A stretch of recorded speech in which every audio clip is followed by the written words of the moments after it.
Hi, my name is Hince. Thank you to Back2Basics for inviting me on the show. Please subscribe and keep on listening. And remember, everything in life is going back to basics.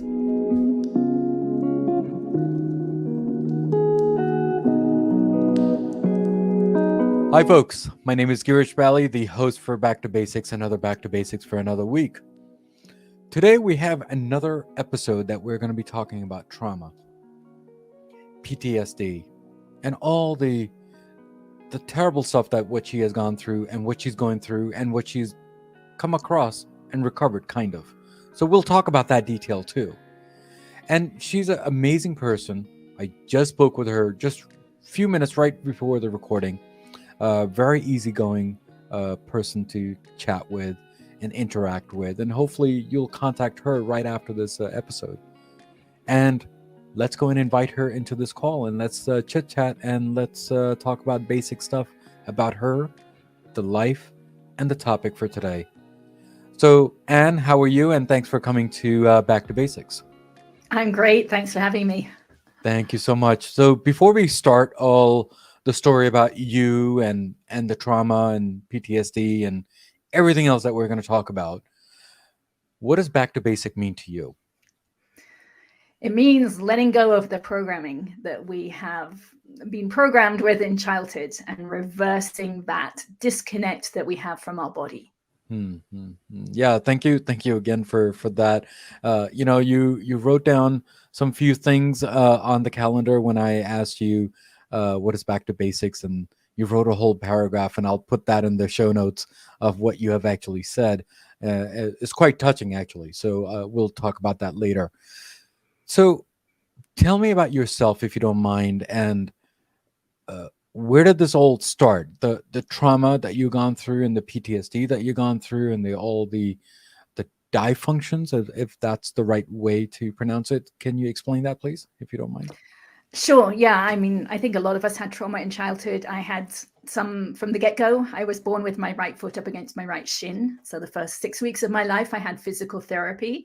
And then I was handed over for adoption into a family that had just experienced a trauma because they had a 2-year-old son already that they had adopted. And then they adopted a little girl and they had her for 6 months. And the birth mother changed her mind. So they took the child back again. And I was the replacement for this girl that they had had for 6 months. So obviously they would have a little bit of trauma in them. It's like, well, do they know that I'm going to be staying or whether I'm going to be taken away? So plus they had to do that first 6 months over again with another baby after they'd just done the first hard 6 months. So that was the beginning. And there are several more. We moved to Barbados, then we moved to Sierra Leone in West Africa. And while there, we had a house fire. I woke up and saw the flames coming in my bedroom. So that was one more big trauma. And then at the age of 9, when we were living in Hong Kong, I was sent to boarding school in England.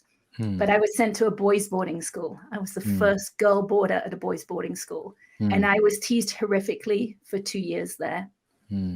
Then going into my teenage years, both of my parents became alcoholics. So it was hell. I said to myself, it feels like I'm living in hell here because, one would start drinking during the day. Then the next one would start drinking. My mum would drink a whole bottle of sherry a day. And my dad had anger issues. So I kind of shut down. I stopped talking. I stopped saying my opinion because my opinion was always wrong. So, that happened then. And then when I was 19, I woke up one morning and found my mother dead in the bathroom. That was like the big trauma.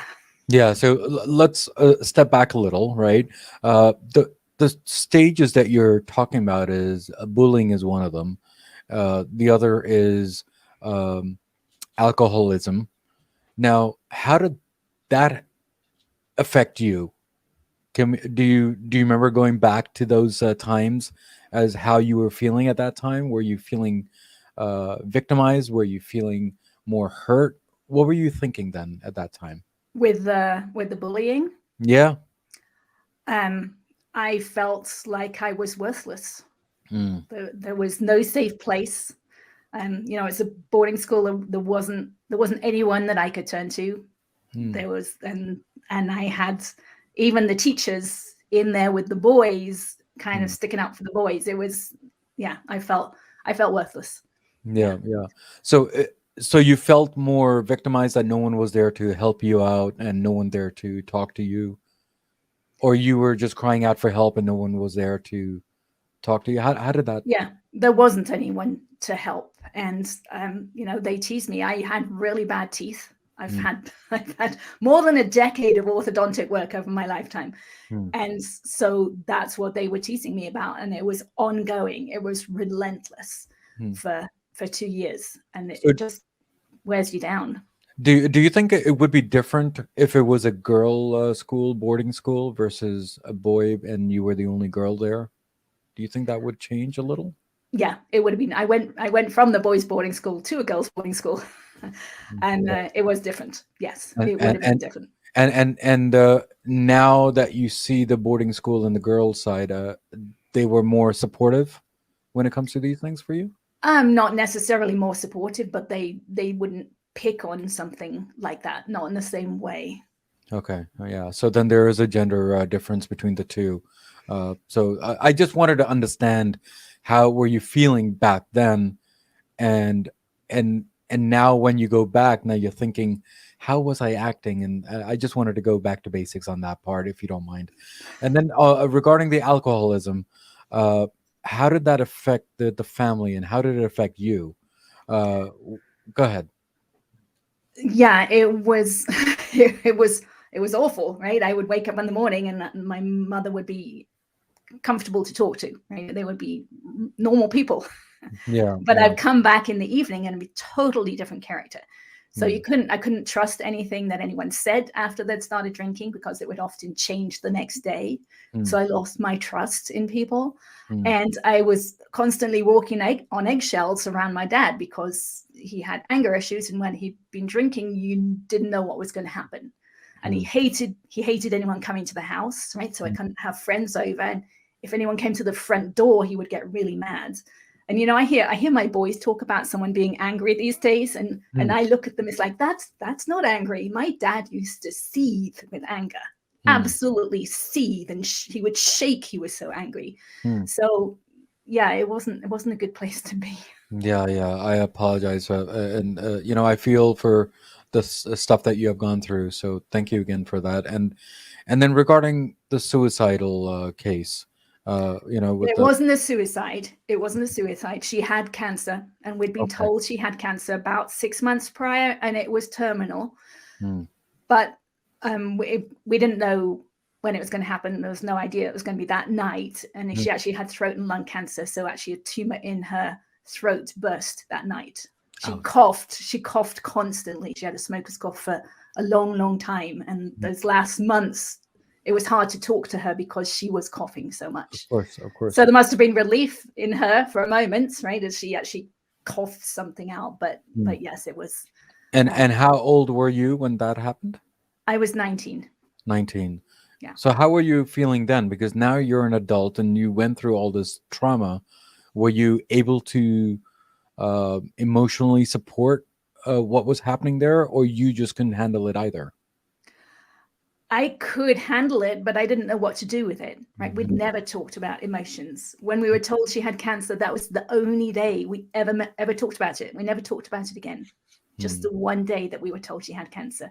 So I just kept on going with life. I didn't know there was any alternative because I'd never heard of anything else. So I just kept it suppressed, like everything else that I had kept suppressed. Yeah. So thank you again. And then you can go on after the story that you were explaining. Go ahead. So after when that happened, what happened? So I just kept on with life. And it wasn't until I was actually in my late 30s that I started to realize, well, maybe some of my childhood is affecting me still. And so I actually went to a doctor's appointment, and the doctor asked me how stressed I was, because he recognized I was stressed. And I said it was an 8 out of 10. And that's when he asked me why. And it was that moment that I realized it was my mother's death 20 years earlier at this point, because the tears were still just under the surface and clearly had not been dealt with. So he used this technique with me. It's called EFT, which is short for emotional freedom technique, It's also called tapping. And he tapped with me for about 15 minutes, and I walked away being able to tell the story of her death without the tears there.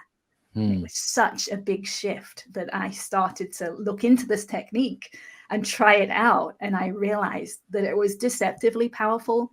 Doesn't really look like it's doing much because we're just tapping on our head as we're talking through something, but it's really releasing that stuck energy from the body. So what does that do actually? Did you find out what the EFT means, and what has it done to the body, or what has it done to the soul, or how does that work?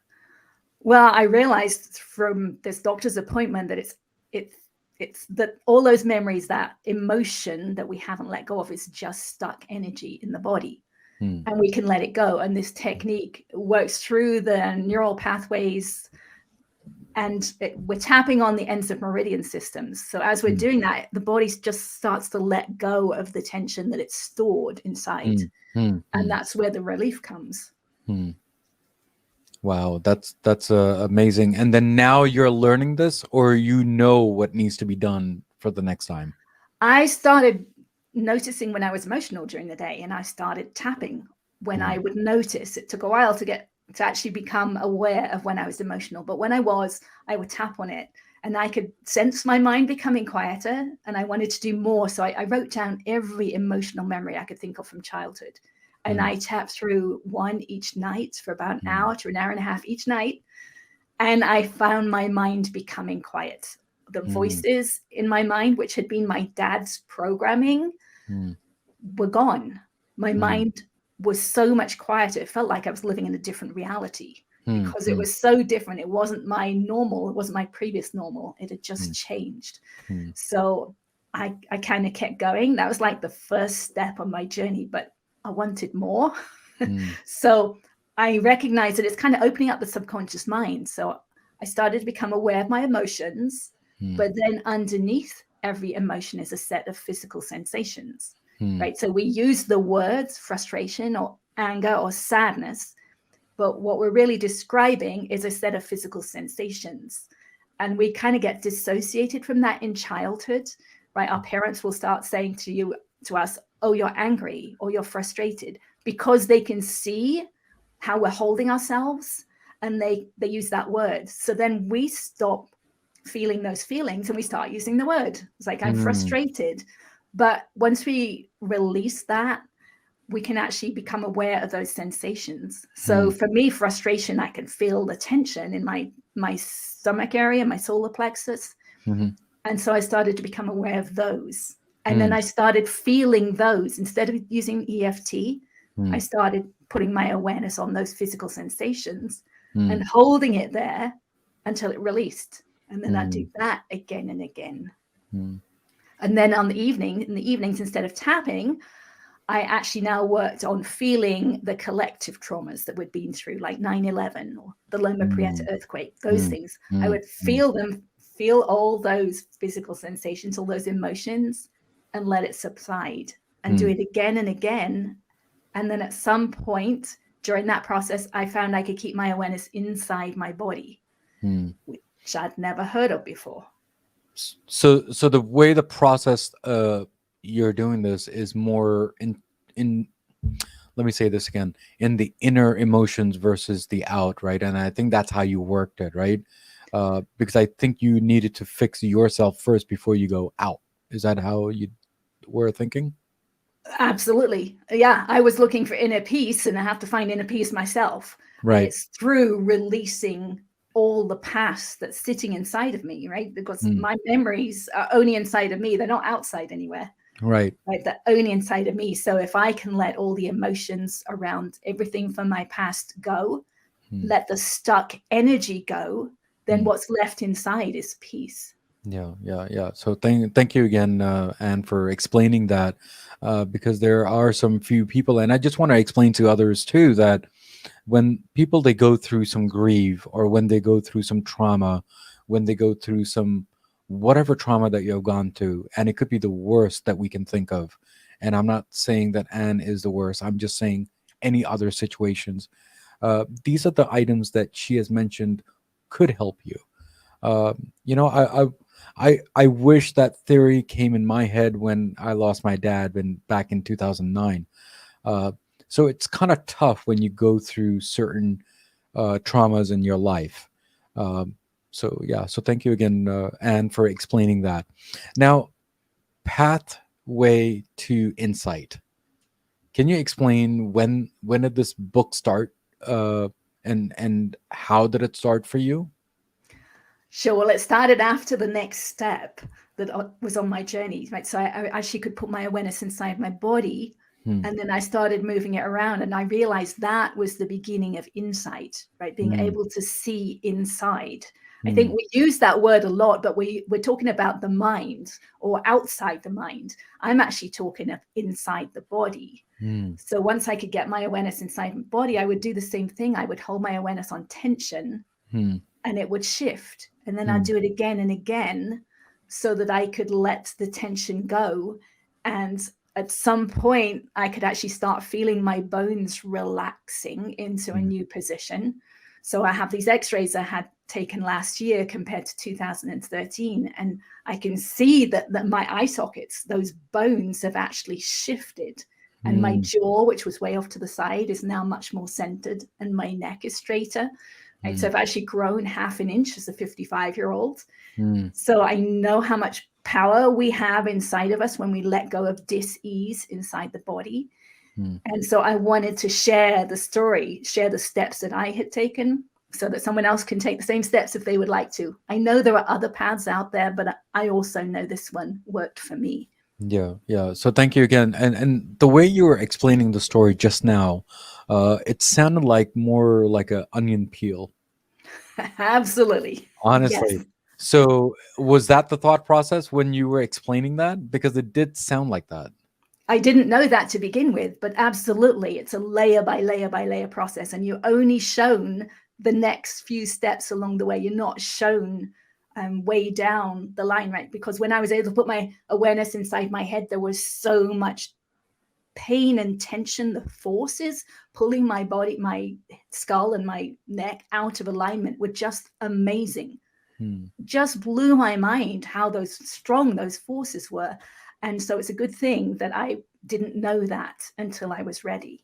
You know, you went through so much with your mom, the alcoholism, um, the stuff that you're going through physically. What about today?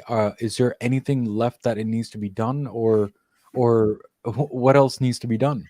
And Yeah, it is a layer by layer process, right? So I right, still have tension on the inside that I'm still working with. And okay, I'm working in my head, I'm working at the level of, I'm working inside the bones, the cheekbones, the palate, the tooth roots. mm, So absolutely, there's still work to do. mm. And sometimes I get emotional still, right? So I'm still Sure, working at those outer sure, levels, even sure, and at the inside. But now I will watch the news. I'll listen to the news because I want to know what triggers me, sure. because I know I can work with that and release that at a deeper level. So, thank you again, Anne, for explaining that and all the layers that you are working with, and finally you'll get to that destination, whatever that destination is. But let me ask you this. Now we've talked about the trauma part, and we've talked about all the stuff that you're done, and you're still going through it. The other part, which I think maybe no one has asked you yet, is this gets expensive, doesn't it? For me, no. Okay. I did So it all myself. I did it all myself. And okay. you can learn EFT online. The person who developed it, Gary Craig, gave it away for free. Hmm, There's thousands and thousands of videos online. I have a YouTube channel. It has an EFT demo on it hmm, and a Feeling Your Feelings demo on it. hmm. So if you want to, you can do it yourself. Yeah. I did it. I did it all for free. Yeah, so So yeah. there's a reason why I said that is because people, they get intimidated with this whole process that you've gone through, and it might get expensive.